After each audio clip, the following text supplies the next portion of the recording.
कि लालू यादव में और तेजस्वी यादव के जब इतिहास लिखी जाएगी तो दोनों के इतिहास में ये बहुत बड़ा अंतर होगा कि एक ने दंगा रोकने के लिए लाल कृष्ण आडवाणी को गांधी मैदान की मंच से गिरफ्तार करा लिया, और दूसरा कि दंगा हो रहा था तो आप झुनझुन्ना बजा रहे थे, आप कहीं कुछ नहीं कर रहे थे, कहीं कहीं नहीं दिख रहे थे, आप अपना पारिवारिक जीवन जब आप आनंद ले रहे थे, तो यहाँ दूसरे का घर और दूसरे का परिवार जब जल रहा था तो आप वहाँ बैठकर झुनझुन्ना बजा रहे थे। ये दंगा ना कोई हिंदू चाहता है ना कोई मुसलमान चाहता है, ये दंगा कोई एक पार्टी चाहती है, कोई एक विचारधारा चाहती है। अपना समय आप परिवार के साथ दे रहे हैं और जो प्रेम जो आप अपने परिवार के साथ दिखा रहे हैं, क्या ये अधिकार हमको और हमारे सारे बिहार वासियों को अपने परिवार के साथ ऐसा करने का नहीं? अमित शाह जब बिहार के दौरे पर आते हैं और वहाँ दंगा होता है जहाँ जहाँ इनका दौरा होता है। देखिए, ये पूरी तरह से प्लानिंग और स्पॉन्सर्ड प्रोग्राम है, आपको मैं बता दे रहा हूँ, भाजपा और संघ के लोग इस दंगे को प्री प्लानिंग तरीके से। एक बात देखिए कि हिंदुस्तान के कई ऐसे मुसलमानों के घर मिलेंगे जिसपे रामनवमी में, दुर्गा पूजा में झंडा और माइक लगाया जाता है। बिहार में अमित शाह का कार्यक्रम, बिहार में दंगा, और इसी बिहार में लगातार तमाम तरह की बातें चल रही है कि बिहार में फिर से जंगल राज आ गया है, दंगा का दौर आ चुका है, हर जगह दंगा हो रहा है। बिहार शरीफ में दंगा हुआ, सासाराम में दंगा हुआ, और अभी भी बिहार शरीफ और सासाराम उस आग में जल रहा है। इन तमाम मुद्दों पर बात करने के लिए जाप प्रवक्ता सहान परवेज हमारे साथ मौजूद हैं। बात करेंगे, अमित शाह के दौरे से शुरुआत करेंगे और जो अभी बिहार शरीफ और सासाराम जल रहा है उस पर भी चर्चा करेंगे कि जिस तरीके से अमित शाह बिहार आते हैं और उसके ठीक कुछ दिन पहले रामनवमी में दंगा होता है और उसके बाद खुले मंच से अमित शाह कहते हैं कि दंगाइयों को उल्टा लटका देंगे। क्या लगता है सर कि वाकई में अमित शाह ऐसा काम करेंगे, दंगाइयों को उल्टा लटकाएंगे? देखिए, सबसे पहले कि बिहार में जहाँ जहाँ या देश में और भी अन्य राज्यों में दंगा जहाँ पर हो रहा है, मैं और मेरी पार्टी आपके चैनल के माध्यम से ये अपील करते हैं कि अफवाहों पर ध्यान ना दें और सतर्क रहें, संयम बरकरार रखें और सद्भावना का परिचय दें। और ये जिन लोगों ने ये उत्पात मचाने की कोशिश की है बिहार के अंदर, ये निश्चित रूप से आपका जो सवाल है कि गृह मंत्री अमित शाह जब बिहार के दौरे पर आते हैं और वहाँ दंगा होता है जहाँ जहाँ इनका दौरा होता है, अब नालंदा और नवादा को अलग नहीं मान सकते। नालंदा और नवादा एकदम पास का ज़िला है, एक ज़िला जैसा है, कल्चर एक है, सब कुछ एक है। सासाराम में आपका दौरा होता है, वहाँ दंगा होता है, तो निश्चित रूप से आपके दौरे पर सवाल खड़ा होता है कि आपने कोशिश क्या किया था। आपको मैं ये बता देना चाहता हूँ कि ये बिहार है और बिहार को यहाँ गोदरा बनाने की कोशिश की जा रही है, और हम सब जो सद्भावना में यकीन और बिलीव रखने वाले लोग हैं वो हम लोग भरसक प्रयास करेंगे और अंतिम लड़ाई लड़ेंगे कि बिहार को गोदरा ना बना दिया जाए। बिहार को जिस प्रकार से 2002 के अंदर में पूरा गोदरा को जलाकर आप सत्ता पे काबिज हुए, बिहार में आप सत्ता तक पहुंचने के लिए आप बिहार को जलाने का भरसक प्रयास करेंगे। और हम सब वैसे लोग जो सद्भावना में, एकता में बिलीव करते, भरोसा रखते, वो आपको कामयाब नहीं होने देंगे, आपको कड़ी चुनौती देंगे। बिहार में हिंदू मुस्लिम में शुरू से तो कभी नहीं देखा गया कि इस तरीके से वो कहते हैं हिंदू मुस्लिम भाई भाई, और बिहार में इस तरीके का दंगा कभी देखा नहीं गया था जो अब हो रहा है। देखिए, ये पूरी तरह से प्लानिंग और स्पॉन्सर्ड प्रोग्राम है, आपको मैं बता दे रहा हूँ, भाजपा और संघ के लोगों का। मैंने आपके चैनल के माध्यम पे आपका ही एक वीडियो देखा जिसमें वहाँ के लोकल लोग कह रहे हैं कि यहाँ के लोकल लोग नहीं थे, ये यहाँ के लोकल लोग नहीं थे। क्योंकि आप मेरी बात समझिए कि जहाँ पर हम और आप एक साथ पले बड़े, खाए पिए, शादी ब्याह में आना जाना सब रहा हमारा, तो हम कभी भी आपका गला नहीं काट सकते, आप कभी हमारा गला नहीं काट सकते। तो इसको माहौल को खराब करने के लिए आप बाहर से बजरंग दल और आरएसएस के कार्यकर्ता बुलाए हैं, जो वहाँ का लोकल लोग आपके चैनल के पर ये विटनेस दे रहा है, गवाही दे रहा है। ये दोनों पक्ष के लोग ये गवाही दे रहे हैं, हिंदू भी बोल रहे हैं और ये मुस्लिम भी बोल रहा है कि हमारे लोगों के बीच में आपस में ऐसा कोई भेदभाव नहीं था। इतना बुरा हालात जो अगर पैदा हुआ तो आपने बाहर से अपने कार्यकर्ताओं को, उदंडियों को लाकर इन्फोर्स करने का काम किया और ज़बरदस्ती। आप बताइए कि दंगा भड़काने का और दंगा कराकर आपका इंटेंशन ये था कि पूरे बिहार को एकदम जलाकर और उसके बाद तुरंत यहाँ तत्काल सरकार को बदनाम कर और यहाँ राष्ट्रपति शासन लगाकर सत्ता का दुरुपयोग करके, एजेंसियों का दुरुपयोग करके आप सत्ता हथियार लें यहाँ पर, और आपका पूरा का पूरा मंशा ऐसा है था। मगर ये धन्यवाद है उन सभी लोगों का जो एकता और आपस की सद्भावना में बिलीव करने वाले लोग, ये उसको सिरे से नकार दिए कि जो भी वो हंगामा हुआ वो वहाँ के बाहर से आए हुए कुछ लोगों के द्वारा किया गया। आज कोशिश की जा रही है कि वो चीज़ कहीं ना कहीं बहुत हद तक नॉर्मल हो जाए। मैं एक मोहल्ले में जाता हूँ, वहाँ पर हर घर में भगवा झंडा लहरता है। तो मैं वहाँ, मुझे लगता है कि यहाँ सब लोग हिंदू रहते हैं। मैं वहाँ बात करने का प्रयास करता हूँ, एक व्यक्ति से पूछता हूँ, उन्होंने कहा कि मेरा नाम मोहम्मद इकबाल या कुछ ऐसा करके उन्होंने नाम अपना बताया। तो मैंने कहा आपके घर पे भगवा झंडा लहर रहा है? तो कह रहे कि हाँ, मेरे वो बगल में जो रहते हैं वो हिंदू भाई हैं, और जब उनका त्यौहार आता है तो मेरे घर पे भी लगाते हैं, और मेरे यहाँ त्यौहार आता है तो उनके घर पे भी लगाते हैं। तो मैंने पूछा कि तो ये दंगा कैसे हो गया? तो बोले बाहरी लोग आए, हम लोग तो मिल के रहते हैं, हम उनके यहाँ खाने जाते हैं, वो मेरे यहाँ खाने आते हैं। और देखिए, और उन्होंने मेरे सामने अपने पड़ोसी को बुलाया, गले लगाया और इंटरव्यू दिया। देखिए, कुल मिलाकर यही हिंदुस्तान है। ये कोई नई बात आप नहीं बता रहे हैं। हम लोग जिस परिवेश में पले बढ़े, तो हम लोगों ने कई अनेक हिंदू समाज के लोगों को अपना चाचा माना, हिंदू समाज के लोगों को अपना मामा माना, दादा बोल के बड़ा हुए, किसी को नाना बोल के बड़ा हुए, किसी के घर में जाकर खाना खाया, किसी के साथ पढ़े, किसी के साथ लंच शेयर किया, टिफ़िन डब्बा शेयर किया। हम लोग ऐसे बड़े हुए, ठीक है। वीडियो भी था सोशल मीडिया पे, जब आप रामनवमी या किसी दिन पिछले रामनवमी में आप ही का वीडियो था। बिल्कुल मेरा ही वीडियो था, पिछले रामनवमी ने मना नहीं किया था। हमारे हम लोगों के बीच में यही हिंदुस्तान है। और आपने इकबाल साहब का वहाँ बताया, मैं अल्लामा इकबाल की एक बात आपको याद दिला देना चाहता हूँ। अल्लामा इकबाल साहब ने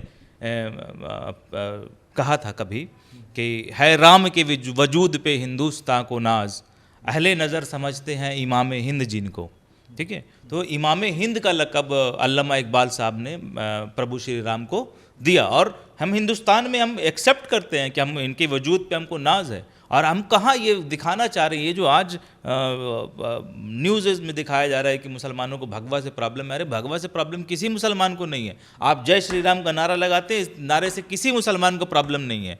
आपको मैं बता दे रहा हूँ कि अभी मैं कह चूँकि माहौल, मैं नालंदा से हूँ और नालंदा में माहौल ख़राब हो गया था, तो मुझे वहाँ पर रहना बहुत ज़रूरी था, और हमारे गाँव में भी माहौल ख़राब हो गया था। मैं आपको बता देना चाहता हूँ बहुत जिम्मेदारी के साथ कि रामनवमी के एक दिन के बाद जो चैती दुर्गा पूजा का जब विसर्जन होता है, मैं स्वयं खड़ा होकर विसर्जन करवा रहा था, क्योंकि आपसी सद्भाव जो है वो बना रहे। तो ये इसी ताने बाने को हिंदुस्तान कहते हैं। ये कोई नई बात भी नहीं है। और हम और आप सब, मैं आपसे पूछता हूँ कि क्या आप अगर किसी ऐसे अफवाह में आकर आप हमारा गला काटना पसंद करेंगे? तो ये कभी संभव नहीं है। उन लोगों से जो एक साथ रहते हैं, ये कभी संभव ही नहीं था उन लोगों से जो आपस में एक दूसरे के अगल बगल में रहे हो, जिसके अगल बगल में पढ़े बड़े और एक साथ रहे हो। ये कहीं ना कहीं इस दंगे को प्री प्लानिंग तरीके से स्पॉन्सर किया गया, इसके पीछे पूरा का पूरा मेहनत किया गया और इस पर साजिश की गई। मगर सरकार और प्रशासन अगर तत्काल वहाँ पर अगर उसको नियंत्रण करने में थोड़ा सा, मैं मानता हूँ कि नाकामयाब रहा, और सरकार भी इसको बहुत ज़्यादा सीरियस शुरू में नहीं ले रहा था, क्योंकि ऐसे उनको लग रहा था कि ऐसा छिटपुट घटना होता रहता है और ये होगा और फिर ख़त्म हो जाएगा। मगर ये इस बार पूरे बिहार को, मैं सिर्फ नालंदा की बात और सासाराम की बात नहीं कर रहा हूँ, इस बार मैं ये मान रहा था कि पूरे बिहार को समूचे बिहार को जला देने का भरसक प्रयास था। कई जगह हमने भी ये चीज़ देखा है कि आप नारा लगाते हैं, तो जय श्री राम का नारा लगाते हैं और आप समझते हैं किसी मुसलमान को आपसे चिढ़ हो रहा होगा, नहीं होता है। जय श्री राम कहता हूँ, आपको चिढ़ हो रहा है? नहीं हो रहा है। क्यों होगा? मैंने कहा ना कि ये उस देश का ताना बाना मैं आपको याद दिला जाना चाहता हूँ, जहाँ के इस देश के में कभी अल्लामा इकबाल ने कहा था कि है राम के वजूद पे हिंदुस्तान को नाज, अहले नज़र अहले नज़र समझते हैं जिन्हें इमाम हिंद। तो आप समझिए कि हम कहाँ इसको प्रॉब्लम, मगर ये दिखाया जा रहा है कि आप जय श्री राम बोल रहे हैं, हम चिढ़ रहे हैं, आप भगवा लगा दे रहे झंडा, हम चिढ़ रहे हैं। अरे यार, एक बात देखिए कि हिंदुस्तान के कई ऐसे मुसलमानों के घर मिलेंगे जिस पे रामनवमी में, दुर्गा पूजा में झंडा और माइक लगाया जाता है, और आपको कई ऐसा मुसलमान का त्यौहार मिलेगा जिसमें आपको कोई एक साथ हिंदू और मुसलमान साथ में खाता पीता और घूमता हुआ दिखाई देगा। तो इसी ताने बाने को हिंदुस्तान कहते हैं। मगर आज जो अमित शाह जी की पार्टी और अमित शाह और भाजपा और आरएसएस और संघ इस ताने बाने को पूरी तरह से तोड़ देना चाह रहा है और इस पे लगातार प्रहार कर रहा है। और आपको दिखाया जा रहा है कि हम सारे मुसलमानों को जय श्री राम के नारा से प्रॉब्लम होता है, आप जैसी नारा देंगे हम आपको गोली मार देंगे, आप जैसी नारा देंगे हम आप पे पत्थर फेंकने लगेंगे। तो ये सारी चीज़ें जो है ना, ये कहीं ना कहीं मन गढ़ंत है, ये बिल्कुल मन गढ़ंत है ये चीज़। सदन में नेता प्रतिपक्ष खड़े होते हैं और कहते हैं कि रामनवमी की जब जुलूस निकलती है तो वो उस पर पत्थर चलाने वाले लोग कौन होते हैं? ये अल्पसंख्यकों की एक सोची समझी साजिश है, ये मुसलमानों की एक सोची समझी साजिश है और सरकार पनाह दे रही है। मैंने कहा नफरत का बुनियाद यही तो पैदा हो रहा है कि आप कह रहे हैं कि नारा लगाने से किसी को प्रॉब्लम हो रहा है। नारा लगाने से किसी को प्रॉब्लम नहीं हो रहा है। हाँ, प्रॉब्लम तब होता है जब आप किसी को ज़बरदस्ती कहते हैं, किसी की दाढ़ी और टोपी को देख कर कि आपको भी जय श्री राम का नारा लगाना है, तो आप जब अपनी आइडियोलॉजी दूसरे के ऊपर थोपते हैं तो प्रॉब्लम होता है। आप जब मस्जिदों पर, मदरसों पर जब आप झंडा फहराने का काम करते हैं, आप मदरसे के बाहर जाकर हंगामा करने का काम करते हैं, तो कहीं कहीं इस प्रकार का घटना होता है। चूँकि इनकी तादाद कम है, क्योंकि सारा हिंदू भाजपा से सहमत नहीं है, इसलिए कई सारा हिंदू भाई ऐसा भी है जो एकता और सौहार्द के में भरोसा रखता है। वो वैसे जगहों पर क्यों नहीं होता है और वैसे लोग क्यों नहीं करते? और अगर ये चीज़ होगा तो आप समझिए ना कि हर दिन आरती की घंटी बजती है, हर दिन आरती होता है, हर दिन आरती की घंटी बजती है, हर दिन अजान होता है, तो ये दंगा तो हर रोज़ होना चाहिए। फिर ये किसी एक मौके पर ही क्यों किया जाता है? अगर हमको अगर मुसलमानों को दिक्कत हो जाती है रामनवमी से, मुसलमानों को दिक्कत होगी तो आपकी आरती की घंटी हमारे कानों में रोज आती है। कई ऐसे जगह पर तो हम लोग ऐसा भी देखते हैं कि भाई लगातार हम उनके कई भी पर्व में हम लोग शरीक होते हैं, हमारे पर्व में आप लोग शरीक होते हैं, एक इकट्ठे होते हैं।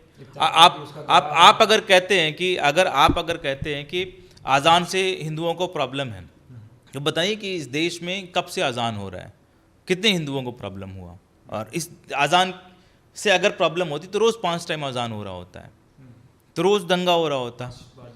तो ये दंगा ना कोई हिंदू चाहता है ना कोई मुसलमान चाहता है, ये दंगा कोई एक पार्टी चाहती है, कोई एक विचारधारा चाहती है, जो चाहती है कि ना हिंदू और मुसलमान के बीच में एकता जो है वो ख़त्म हो जाए, ताकि उसकी राजनीति इसी आधार पर चलते रहे।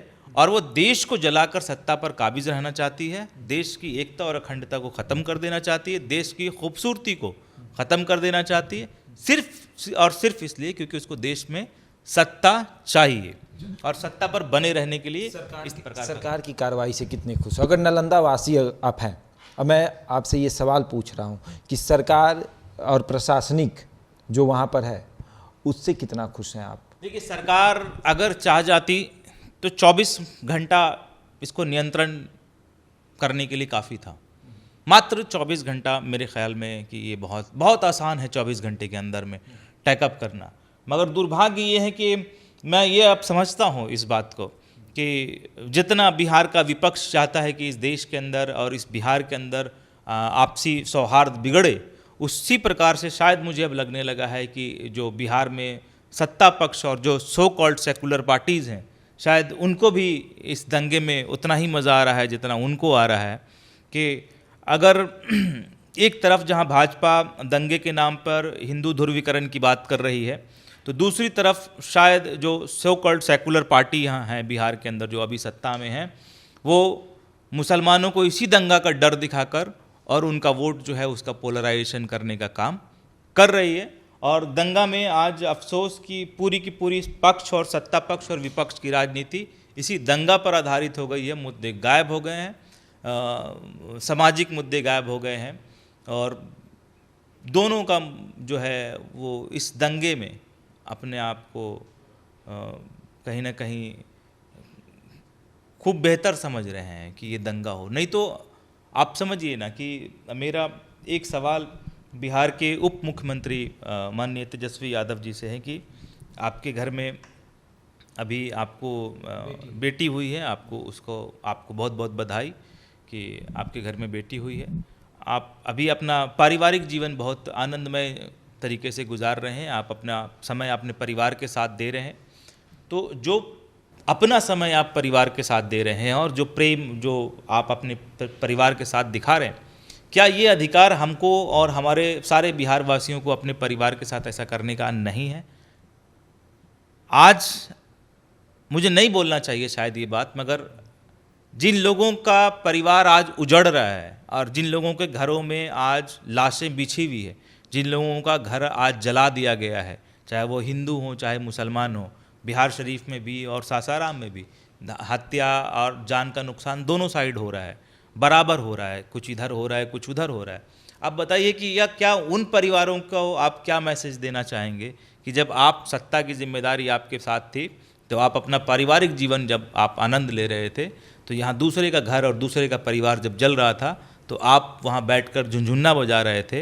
ये शायद आप ये आकर मुंह दिखाएंगे कि जब हमारा घर और हमारे परिवार को जलाया जा रहा था, जब आपसी सौहार्द इतना ख़राब हो गया था कि लोग घर से बाहर निकलना, सब्ज़ी भी नहीं खरीद पा रहे थे, तब आप राजधर्म का पालन ना करके आप परिवार धर्म का पालन कर रहे थे।